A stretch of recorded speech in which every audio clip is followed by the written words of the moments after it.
Gloria al nombre del Señor. Muy bien, mis hermanos. ¿Está listo para recibir la palabra? Amén. Abra su Biblia en Génesis capítulo 3. Vamos a leerlo desde el versículo 6 en adelante. Génesis capítulo 3. Dios bendiga a los que nos visitan, hermanos. ¿Qué les decimos? Que Dios les bendiga, la verdad. Lo seguimos esperando. Esta es su casa, la casa del Señor, ¿verdad? Dice Génesis capítulo 3, versículo 6. De ahí vamos a empezar a leerlo. De ahí en adelante yo le digo hasta qué versículo. Y vio la mujer que el árbol era bueno para comer, aunque ya habían recibido la instrucción de no comer de ese árbol. Y vio la mujer que el árbol era bueno para comer y que era agradable a los ojos, y árbol codiciable para alcanzar la sabiduría, y tomó de su fruto y ¿qué hizo? Y comió. Y luego escuche eso: cuando come, le da también a su marido. Quiere decir que ¿dónde estaba Adán? Ahí con ella. Escuche. El cual comió así como ella.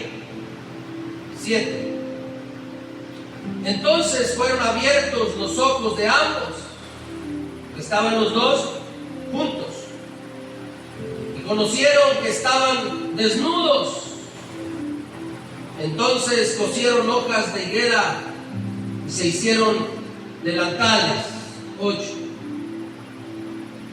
Y oyeron la voz de Jehová Dios que se paseaba en el huerto al aire del día. Y el hombre y su mujer se escondieron de la presencia de Jehová Dios entre los arbustos del huerto. Mas Jehová Dios llamó al hombre y le dijo, ¿cómo le dijo?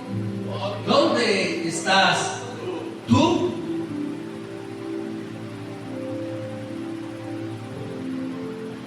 Y él respondió, oí tu voz en el huerto y tuve miedo, porque estaba desnudo y me escondí. Hasta ahí.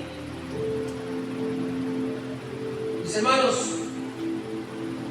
hay un pecado muy grave, aparte del pecado de la desobediencia y del fruto, de comer el fruto. Un pecado que a veces pasamos por alto, que tenemos que tener mucho cuidado en ello. Y el pecado, hermanos, más grande de Adán, aunque a veces así lo vemos, no fue comer del fruto.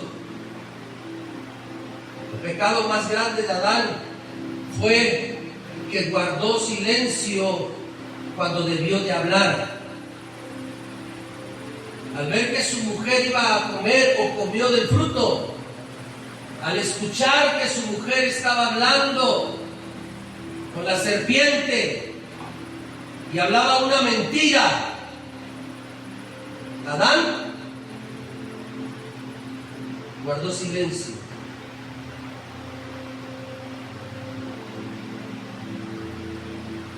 Siempre imaginamos, cuando hablamos de Adán y de Eva, hermanos, imaginamos el fruto prohibido, imaginamos la serpiente, pensamos en el jardín, pensamos en la expulsión que Dios hizo del jardín del Edén a Adán y a Eva por su desobediencia.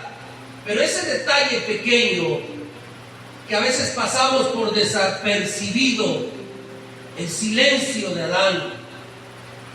Cuando la serpiente estaba hablando con Eva, el relato nos da a entender que Adán estaba ahí junto a ella. Escuche.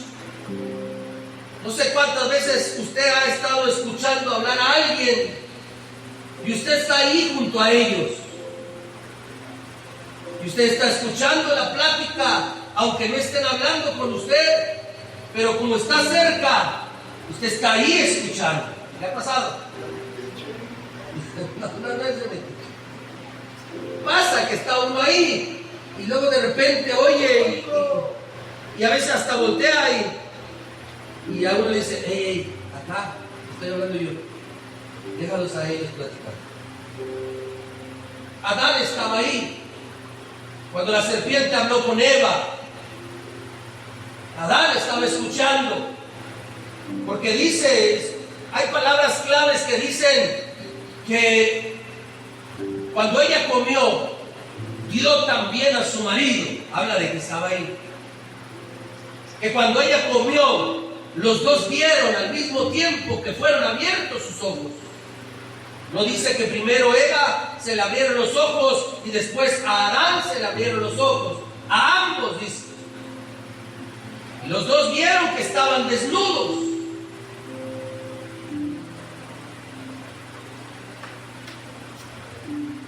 La misma situación, la misma consecuencia a los dos les sucedió en el mismo tiempo. Y cuando uno entiende esto, entonces cambia completamente la historia. La serpiente habla, Eva responde, el engaño viene, el engaño avanza y Adán sigue guardando silencio. Ahora escuche el peso sobre Adán. Adán era quien había recibido la instrucción de Dios. Adán era quien había hablado con Dios directamente. Y a él se le había dado el mandamiento de lo que se tenía que hacer en el huerto y de lo que no se tenía que hacer. A Adán se le había dicho lo que podían comer y lo que no podían comer. A Adán se le había dado claramente la instrucción de las cosas buenas y de las cosas malas. El hombre era quien había recibido directamente el mandamiento de Dios. Mas en el momento en que se presenta la situación de Eva con la serpiente, él no abre su boca para defender la verdad. Él debió haber tomado su postura y decir, ¡hey! Estás equivocado. Así no es. Dios dijo esto. Y lo que tú dices es una mentira. Mas sin embargo, él guardó silencio. Eso es peligroso. Guardar silencio cuando sabemos que es una mentira lo que se está hablando, lo que se está diciendo. La Biblia dice, porque cuando guardas silencio te haces copartícipe de esa mentira, de ese pecado, de esa falta. ¿Está escuchando la iglesia? Y a veces el silencio, hermanos, el silencio también es una decisión. Porque, mire, no siempre las cosas se destruyen por cosas que hacemos, no. A veces se destruyen o las destruimos por las cosas que dejamos de hacer o de hablar. Quiero que vaya entendiendo esto, se lo vuelvo a repetir. No siempre se destruye, por ejemplo, una familia por las cosas que uno hace, no. A veces se destruye por las cosas que se dejan de hacer o se dejan de hablar. Por la conversación que nunca se tuvo, por la verdad que nunca se dijo, por el consejo que callamos, por la injusticia que vimos y no hablamos. Y preferimos muchas de las veces ignorar eso. Decir, a mí qué me interesa, a mí qué me importa. Y eso sigue ocurriendo hasta hoy. Escuche la iglesia. A veces hay Hay situaciones que vemos en nuestra casa o en nuestros hijos, o cuando vemos que nuestros hijos se van descarriando o alejando, pero nunca encontramos el tiempo para llamarlos y hablar con ellos y decirles: estás mal, tienes que corregirte, eso que estás haciendo no es correcto. Hay esposos o esposas hablando de un matrimonio que notan que el amor se está enfriando, pero ambos no hablan. Esperan a que el otro dé el primer paso. Y al final, ni uno ni otro hablan y después se destruyen. Hay amigos que observan cómo alguien se está destruyendo. Y muchas de las veces, en vez de ir y hablar y dar el consejo, a veces callan para no incomodar, pensando que eso es lo mejor. Pensamos que el silencio evita los problemas, pero muchas veces solo, escuche la iglesia, muchas veces solo los hace crecer más. Después por eso decimos: ¿cómo no hablé antes? ¿Por qué no lo dije antes? ¿Por qué me callé cuando tenía que haber hablado? Por eso, hermanos, quiero que entendamos esto. Después de que comieron el fruto, ocurrió algo que jamás había sucedido. La Biblia dice que de Adán y de Eva fueron abiertos los ojos. Escuche eso. Y fueron abiertos no para ver más, no para tener una revelación más, sino para perder la inocencia. Porque dice que cuando fueron abiertos los ojos, los dos se vieron que estaban desnudos y les dio vergüenza. Perdieron la inocencia, sintieron vergüenza. Y dice la Escritura que rápidamente buscaron por ahí hojas y cosieron hojas de higuera y los dos se cubrieron. ¡Qué ironía! Porque luego dice la Biblia que se escondieron de Dios.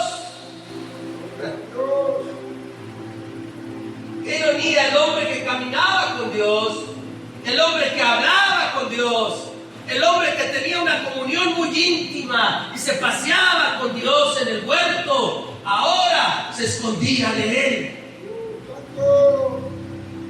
No porque Dios hubiera cambiado, escuche la iglesia, sino porque el pecado cambia nuestra manera de ver a Dios. Dios no cambia. Dios es amor, Dios es misericordia, Dios es perdón, Dios es fiel, Dios permanece para siempre. Pero nuestro pecado nos hace ver la manera a Dios diferente. Y aquí aparece una de las cosas más conmovedoras de toda la Biblia. Cuando ellos se escondieron de Dios, según dice que Dios descendió y se paseaba y andaba por ahí. Y de repente Dios dice algo, llama al hombre y le dice: ¿dónde estás? Eso, cada vez que lo veo, conmueve el corazón. Porque la Biblia me dice que Dios es omnipotente, omnisciente y omnipresente. Eso es, que todo lo puede, que todo lo ve y que todo lo sabe. Entonces, escuche, cuando Dios dice: ¿dónde estás? Siempre lo he dicho y he dado el ejemplo de que es como aquel bebé, aquel pequeñito que y que todo lo sabe. Entonces, escuche, cuando Dios dice: ¿dónde estás? Siempre lo he dicho y he dado el ejemplo de que es como aquel bebé, aquel pequeñito que se esconde de papá o de mamá debajo de la mesa se esconde porque quiere jugar. Y le dice, y hasta él mismo le grita, no estoy. Y uno dice, ¿dónde estará mi bebé? Pero uno ya sabe dónde está. Es lo mismo, la misma escena. El Señor, como es omnisciente, omnipresente y omnipotente, ya sabía dónde se encontraba. Pero la pregunta va mucho más allá, porque la pregunta ¿dónde estás? No busca información. Escuche, entienda eso. No busca una información de qué pasó, porque Dios todo lo sabe. La pregunta ¿dónde estás? Busca restauración. ¿Dónde estás? No era para saber qué hiciste. ¿Dónde estás? Era para que te acercaras y pudieras restaurarte. Y es lo que a veces no entendemos. Porque la pregunta no buscaba qué información. Dios lo sabe todo. Dios conoce todas las cosas que hicimos hoy por la mañana, que hicimos ayer, que hicimos antier y que vamos a hacer mañana. Dios lo sabe todo. La pregunta busca restauración. Era una invitación para salir del escondite. Porque Dios siempre da el primer paso, hermanos, hacia el pecador. Escuche la iglesia, Dios siempre dará el primer paso hacia el pecador. Porque no fue Adán quien buscó a Dios, fue Dios quien buscó a Adán. ¿Y sabe? Esa sigue siendo la historia del Evangelio hasta el día de hoy. Esa sigue siendo la misma historia que vivimos todos los días hasta el día de hoy del Evangelio. Cuando nosotros nos escondemos detrás de la culpa, detrás de nuestra conciencia que nos está acusando por lo que hicimos, Dios sigue llamando y diciendo, ¿dónde estás? Cuando creemos que ya no somos dignos, Dios sigue buscando. Dios te sigue llamando y diciendo, ¿dónde estás? Cuando pensamos que todo terminó, Dios sigue diciendo, hey, ¿dónde estás? No para condenarnos, sino para traernos de vuelta a Él, mis hermanos. Aleluya. Qué hermoso eso, déselo fuerte al Rey de Reyes y Señor de Señores. No para señalarte, sino para traernos de vuelta a Él. Pero le voy a explicar algo. Entonces sucede algo muy humano. Esto nos vamos a identificar todos, porque yo me identifiqué ahí. Sucede algo muy común de nosotros como seres humanos. Cuando escuchan, ¿dónde estás? Adán responde, aquí estoy, mi Señor. Es que tenía miedo de ti, pero te voy a decir algo. La mujer que me diste por compañera me dio del árbol que yo comí. Escuche eso. Adán rápido saca la primera excusa. La mujer que me diste por compañera me dio del árbol y yo comí. Iglesia, qué rápido aprendemos a buscar culpables. Adán culpa a Eva, y de una manera indirecta o directa también culpa a Dios, porque le dice, la mujer que tú me diste, como diciendo, te equivocaste, tuviste como cuando uno le ofrecen comida y le preparan una comida y luego le cae mal y dice, me hizo daño lo que tú me diste. Como diciendo Dios, ok, tuve la culpa. La mujer que me diste. Y entonces el Señor voltea con Eva y dice, Eva, ¿qué pasó? Y Eva, hermano, le dice, la serpiente. Porque sabe una de las cosas, mis hermanos, muchas de las veces ninguno de nosotros a veces queremos asumir completamente la responsabilidad de nuestros errores. Son pocos los que a veces asumen la responsabilidad de un error que se tuvo. Por lo general, siempre el otro va a tener la culpa.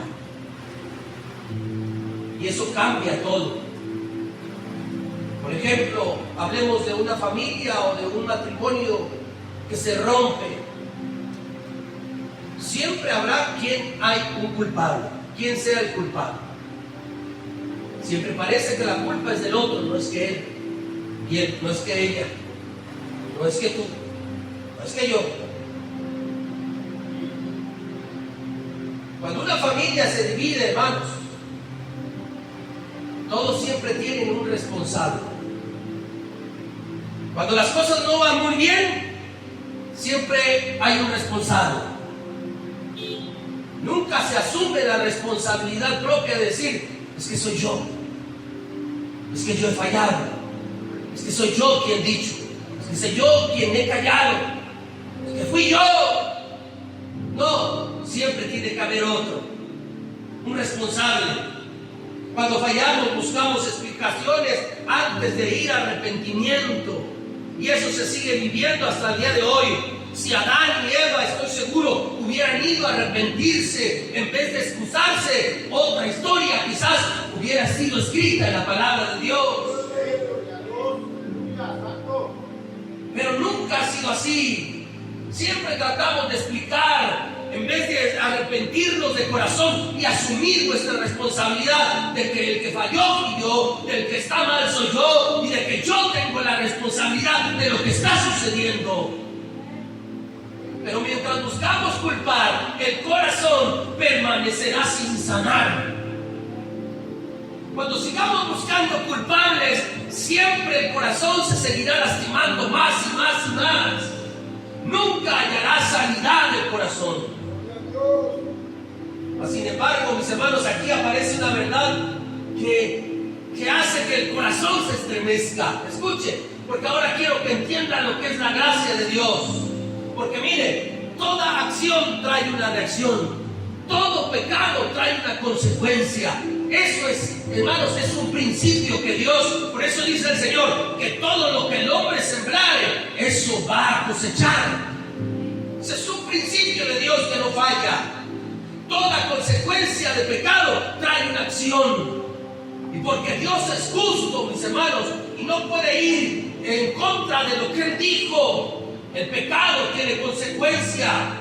Pero la gracia, escuche, la gracia de Dios nunca eliminará la justicia de Dios. Muchos dicen, es que es la gracia, sí. La gracia de Dios es grande. La gracia de Dios es amor. La gracia de Dios nos cubre, nos da misericordia. Pero la consecuencia la tienes que pagar. Porque Dios es justo. La gracia nunca eliminará la justicia de Dios. Y escuchen lo que sucede, lo que le digo que conmueve el corazón.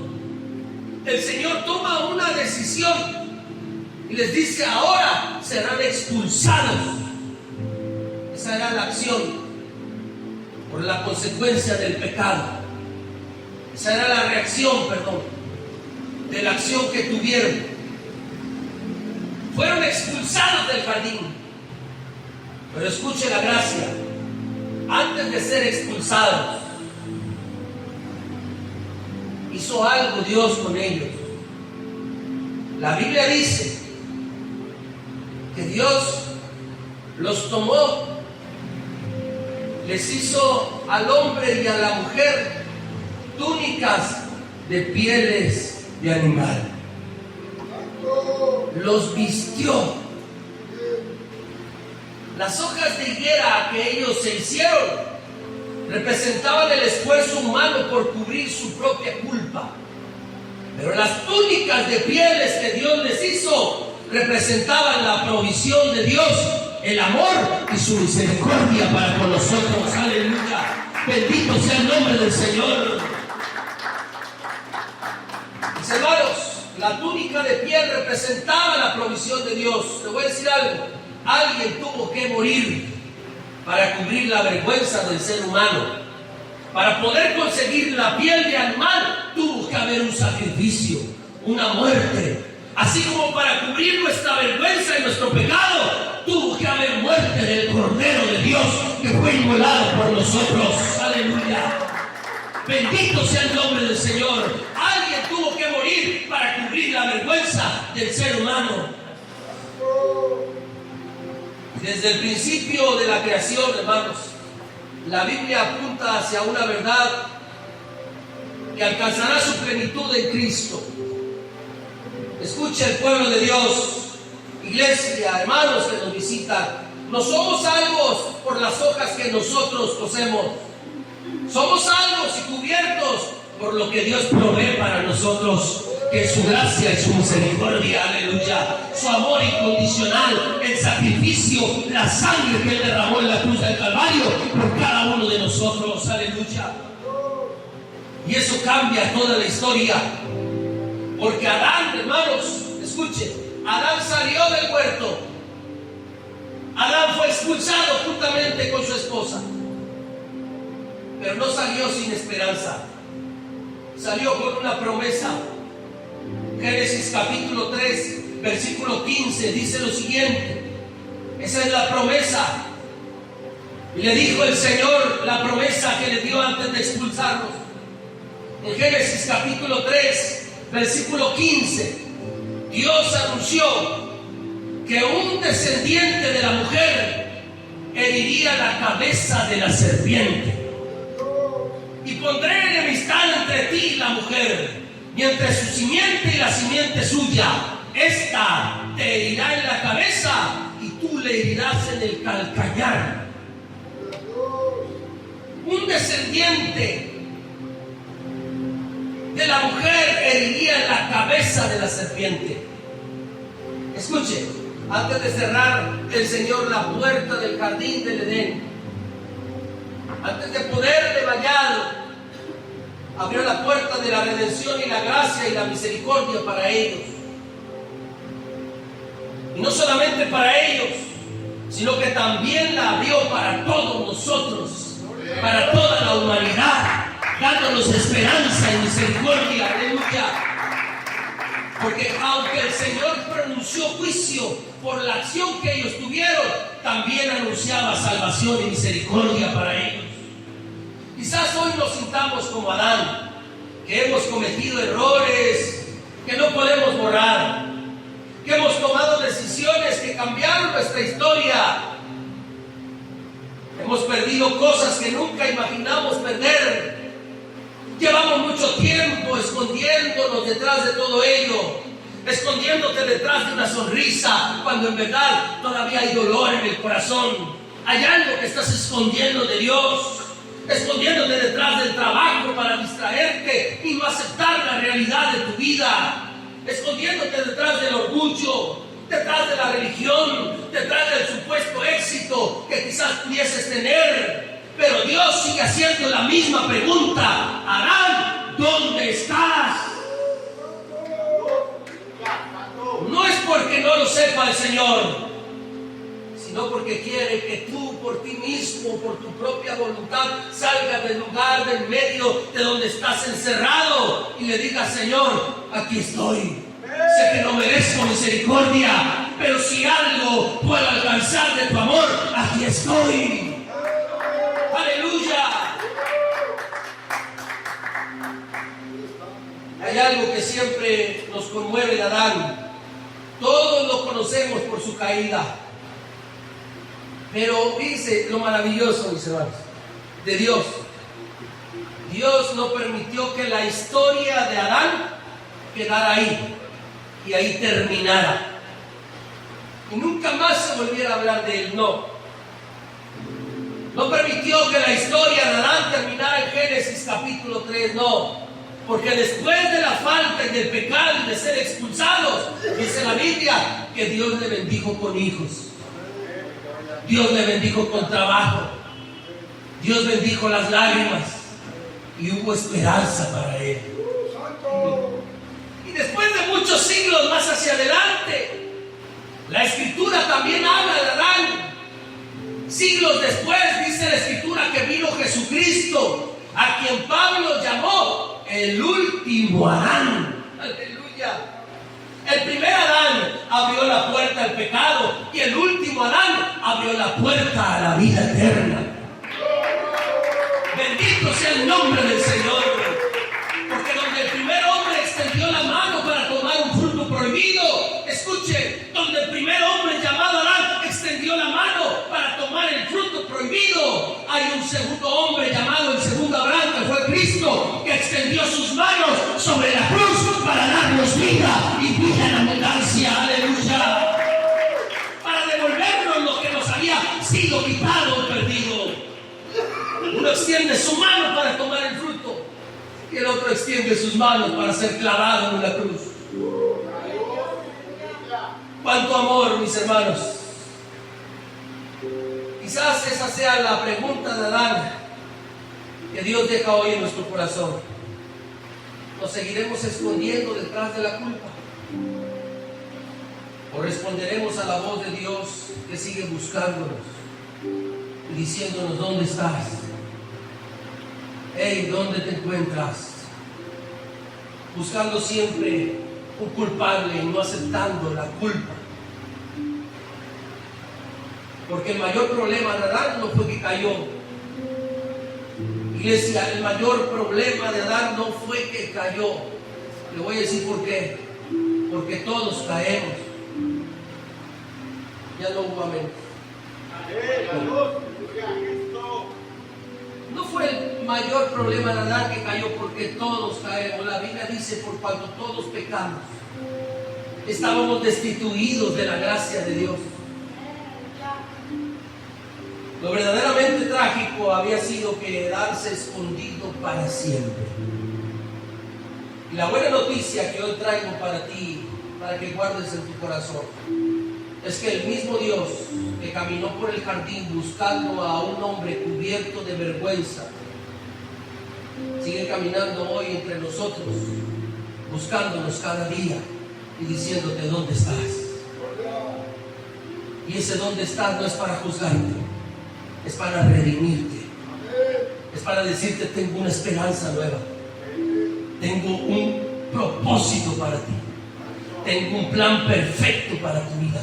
¿Dónde estás? Dios sigue caminando hoy entre nosotros, entre las historias rotas, llamando por nuestro nombre a quienes creemos que a veces no tenemos regreso para con Él. Porque mientras Dios siga preguntándonos, y con esto termino, mientras Dios siga preguntándonos: ¿dónde estás?, siempre habrá esperanza para volver a casa. Siempre habrá esperanza para regresar a Cristo. Siempre habrá unos brazos abiertos para recibirte. Mientras Dios siga preguntando: ¿dónde estás tú? Aleluya. Denle un fuerte aplauso al Rey de Reyes y póngase en pie en esta hora, mis hermanos. Dios sigue preguntándonos: ¿dónde estás? Véngase al altar. Y véngase al altar para decirle: Señor, aquí estoy. Aquí está mi vida.